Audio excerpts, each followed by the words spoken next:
Eu convido aos amados irmãos da igreja para a leitura da palavra de Deus.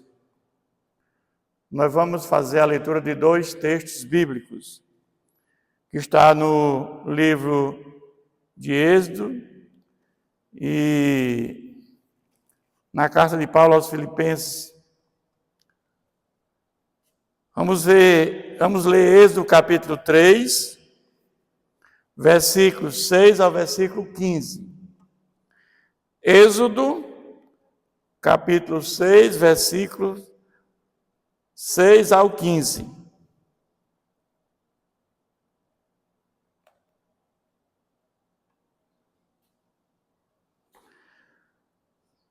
Disse mais: eu sou o Deus de teu pai, o Deus de Abraão, o Deus de Isaque, o Deus de Jacó.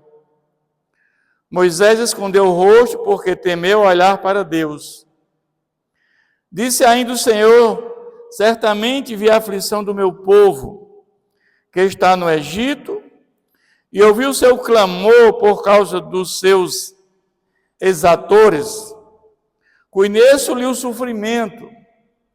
Por isso desci a fim de livrá-lo da mão dos egípcios e para fazê-lo subir daquela terra, uma terra boa e ampla, terra que emana leite e mel, o lugar do cananeu, do Eteu, do Amorreu, do Ferezeu, do Eveu e do Jebuseu.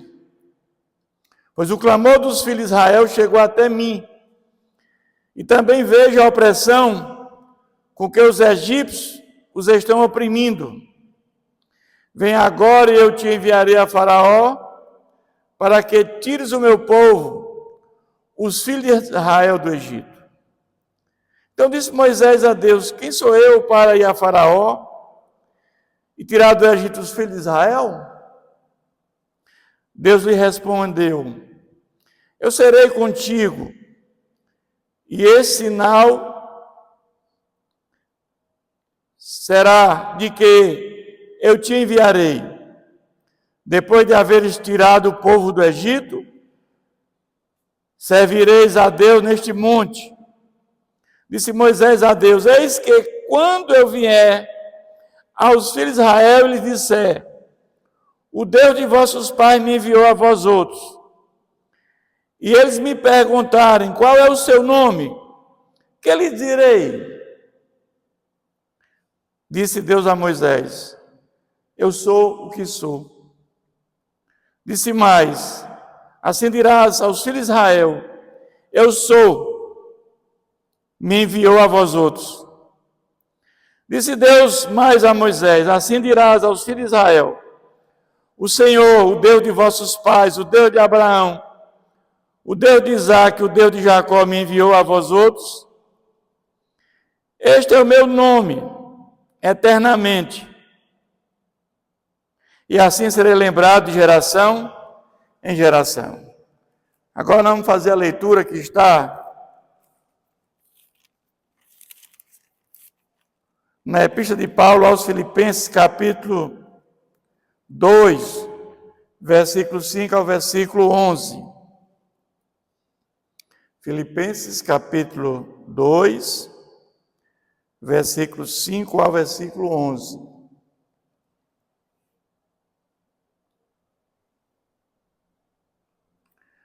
Tende em vós o mesmo sentimento que houve também em Cristo Jesus. Pois esse, subsistindo em forma de Deus, não julgou com usurpação o ser igual a Deus. Antes a si mesmo se esvaziou, assumindo a forma de servo, tornando-se em semelhança de homens e reconhecido em figura humana. A si mesmo se humilhou, tornando-se obediente até a morte de cruz, pelo que também Deus o exaltou sobremaneira, e lhe deu o nome que está acima de todo nome, para que o nome de Jesus se dobre todo joelho nos céus, na terra e debaixo da terra, e toda língua confesse que Jesus Cristo é o Senhor, para a glória de Deus Pai. Amém? Vamos pedir a orientação de Deus para este momento. Senhor nosso Deus, a Ti pertence o reino, o poder e a glória. Louvado e glorificado seja o Teu nome, Pai.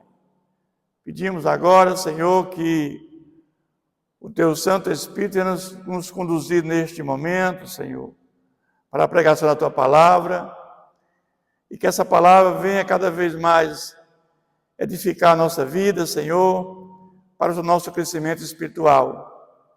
Que nessa caminhada, nessa luta, Senhor, possamos cada vez mais sentir a Tua presença na nossa vida, através do Teu Santo Espírito que habita dentro de nós.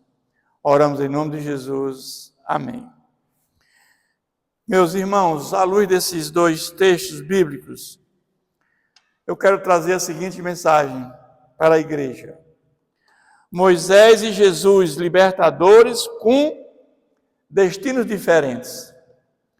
A Bíblia traz dois personagens em que ainda hoje muitos têm interpretações diferentes do que eles fizeram. Dois libertadores, um libertando o povo da escravidão do Egito, outro libertando o povo da escravidão do pecado. O primeiro libertou o povo escravizado do Egito e levou para Canaã, Canaã terrena.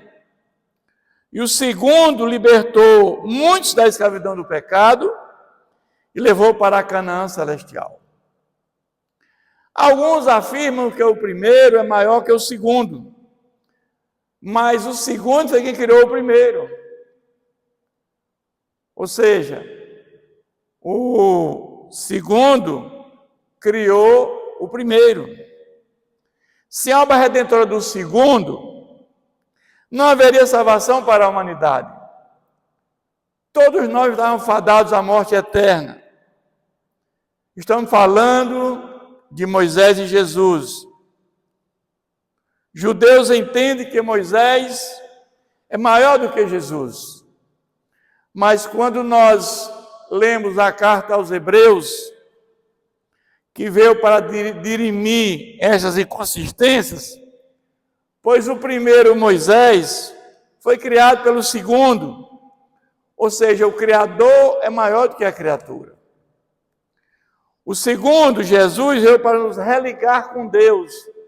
Ele veio nos vivificar da morte espiritual após a queda do homem. Quando o homem caiu, todos nós passamos a ter uma morte espiritual. E Jesus veio nos religar com Deus, quando Ele ressuscita e envia o Espírito Santo. Esse Espírito Santo que habita dentro de nós, daqueles que aceitaram o Evangelho de Cristo, Ele nos vivificou da morte espiritual. Mas o fato é que esse texto que nós lemos aqui em Êxodo, ele fala que Deus fala com Moisés no meio da sarça ardente. E Deus chama Abraão e faz promessas, que ele seria uma grande nação. Olha para o céu e se é que podes contar as estrelas do universo. E Abraão sai de uma terra, de Ur da Caldeia, e vem para uma terra, sendo peregrino. E ali, passados vários anos, ele ali constitui uma família de hebreus. De Abraão nasce Isaque, de Isaque nasce Jacó, e a mão de Deus estava ali, porque o homem já velho, uma esposa também já idosa, sem regra, estéril, e ali nasce Isaque, filho da promessa. Depois Isaque também casa com Rebeca, uma mulher estéril, ele já com 40 anos, ele ora 20 anos, e Rebeca para ter um filho. Aí nasce Esaú e Jacó, de Jacó nascem as 12 tribos de Israel. Mas o fato é que nós conhecemos a história das 12 tribos. José tinha a capacidade de interpretar sonhos. José foi traído pelos seus irmãos. José vai para o Egito. E lá José, ele tem a capacidade de fazer uma grande transformação ali. Por quê? Porque José vai para aquela prisão juntamente com o copeiro-chefe, o padeiro-chefe do faraó. E ali ele toma conhecimento que José tinha a capacidade de adivinhar sonhos, e ali ele interpreta o sonho do faraó, que haveria uma grande seca durante 7 anos. E ali José, ele implementa um sistema em que haverá comida suficiente durante aquela seca. E nós vamos ver que ali não foi providência, ali não foi o homem, ali foi Deus colocando a sua mão. Porque se José não vai para o Egito,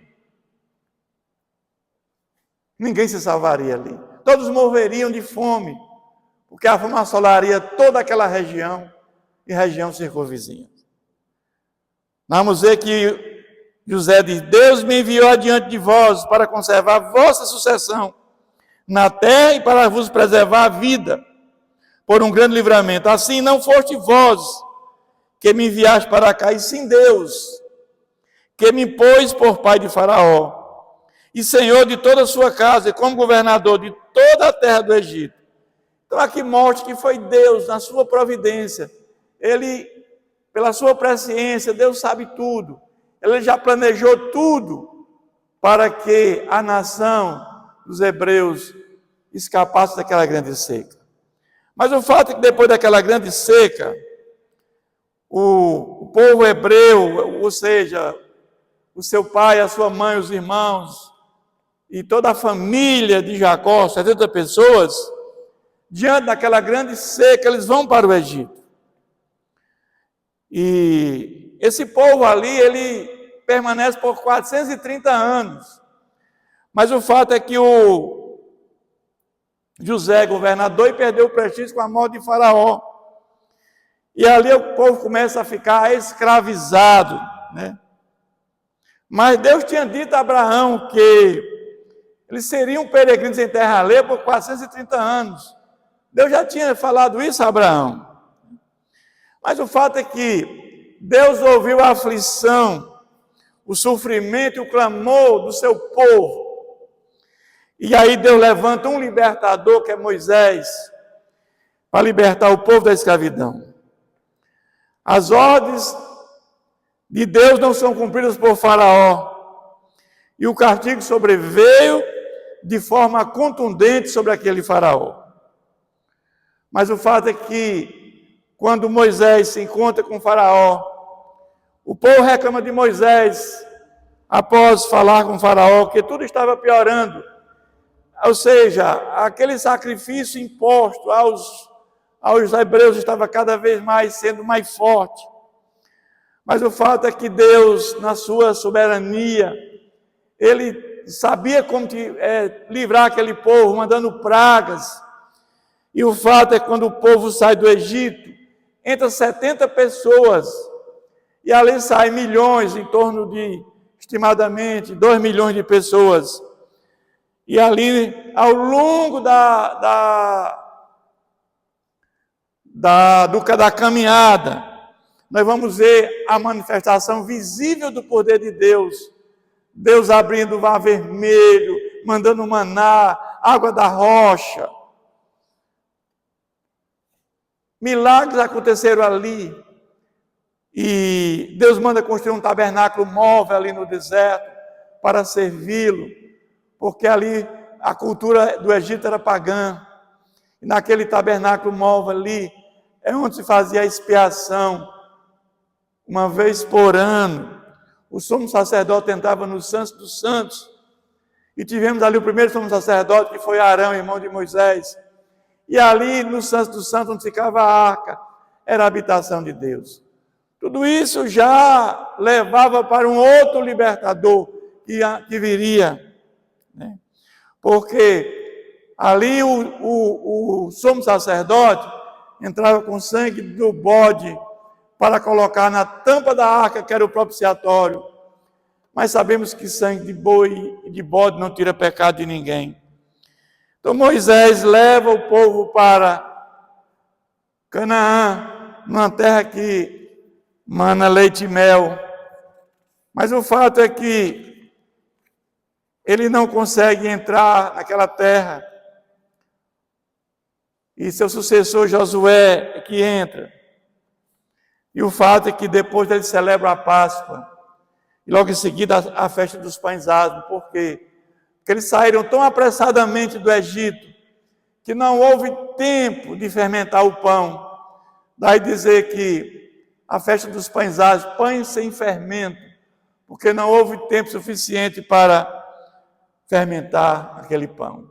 Mas mesmo diante de tudo que aquele povo viu, diante do poder de Deus sendo manifestado, aquele povo sofrendo na escravidão, fazendo tijolos no sol quente, no sol a pino, quebrando pedra ali, esse povo começa a murmurar contra Deus. Durante 40 anos, esse povo foi desobediente, esse povo foi ingrato, promoveu idolatria, e muitos morreram ali no deserto. A história conta que, de todos aqueles que saíram ali do Egito, só 2 prevaleceram, só 2 escaparam, Josué e Calebe. Quem entrou na terra prometida foi os descendentes, aqueles que nasceram ali no deserto, que cresceram no deserto. Mas o fato é que, quando eles entram ali no deserto, foram governados por juízes, e ali também nós tivemos ali a divisão da terra para as tribos, e esses homens também continuaram sendo desobedientes a Deus. Mas o fato é que Deus também levantava um libertador para libertar o povo daquela opressão, daqueles que conviviam com eles, midianitas, filisteus, cananeus. Cada vez Deus levantava um libertador, e era cíclico. Eles obedeciam a Deus, iam até Deus, e Deus levantava um libertador. Mas o fato é que quando Deus, lá no monte, institui a lei, e o fato é que ninguém consegue cumprir a lei, porque a lei tem 613 mandamentos, e ninguém consegue cumprir a lei, porque Jesus foi aquele que cumpriu a lei no nosso favor. Então nós vamos dizer que Moisés libertou o povo de Israel do Egito, estabelecendo a antiga aliança e a lei de Deus. Moisés foi o legislador da lei e recebeu de Deus no Monte Sinai, estabelecendo a antiga aliança entre Deus e Israel. Mas o fato é que Moisés é uma figura humana, um libertador e servo de Deus. Moisés promulgou e ensinou a lei. Mas a remissão dos pecados se dava pela matança de animais, que simbolizava Cristo. Moisés foi um libertador e servo de Deus. Mas o fato é que o segundo libertador é Jesus. Como diz o texto, tendo em vós o mesmo sentimento que houve também em Cristo, pois ele se esvaziou da sua própria glória, o Criador do universo, o Criador de tudo que existe no universo. Ele se esvazia da sua glória para habitar entre nós. Jesus tinha 2 naturezas, humana e divina, 100% homem e 100% Deus. Mas ele assumiu a forma de servo, tornando-se semelhante a homens, reconhecido em figura humana. E ele se humilhou, tornando-se obediente até a morte de cruz. Jesus veio para salvar pecadores. Jesus veio morrer no nosso lugar. Esse é o libertador que nos libertou da escravidão dos nossos pecados. Enquanto Moisés, ele libertou apenas da escravidão do povo do Egito.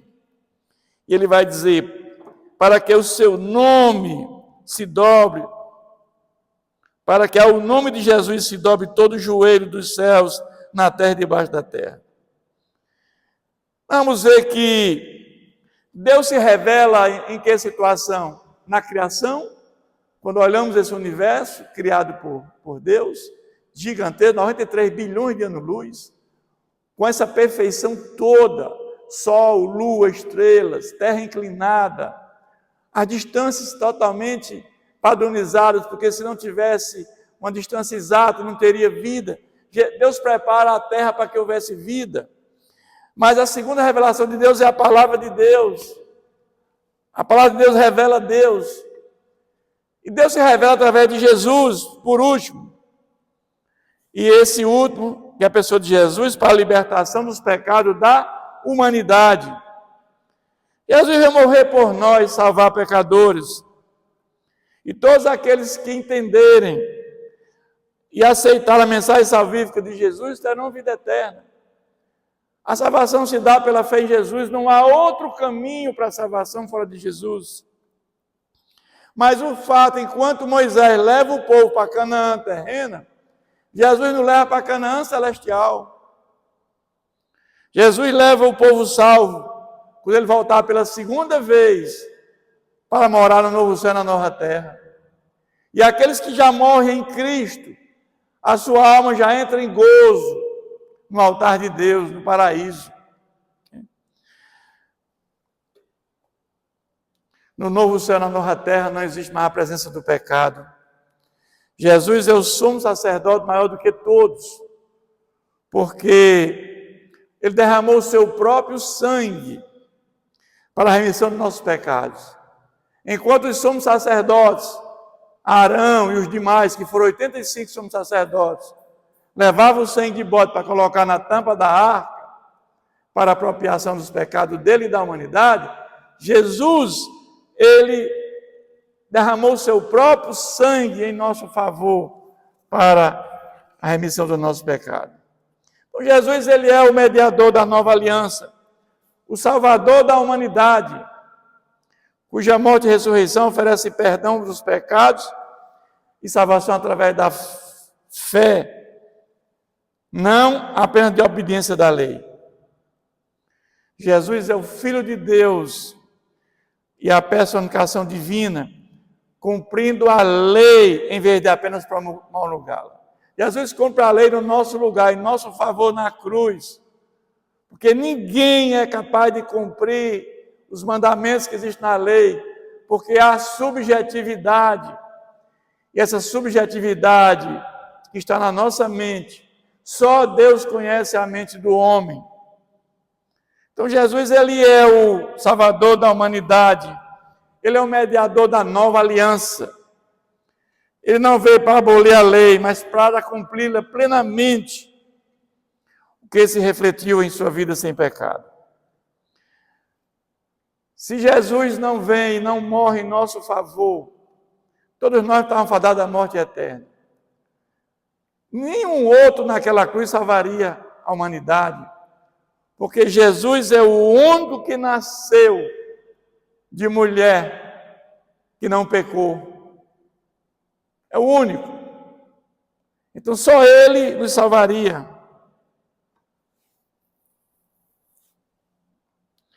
Deus revelado ao mundo é apresentado como Jesus. Ele veio do Pai para glorificá-lo e tornar seu nome conhecido. Jesus é o mediador da nova aliança. Jesus libertou a humanidade da escravidão do pecado, oferecendo para nós salvação e vida eterna. Podemos dizer que Jesus cumpriu a lei em nosso favor na cruz, levando para a Canaã celestial. Mas temos um exemplo muito grande, irmãos, que muitas vezes nós perguntamos se muitas vezes tem pecados que foram pecados hediondos, pecados horríveis, será que isso tem perdão? Nós sabemos que o único pecado imperdoável é blasfemar contra o Espírito Santo.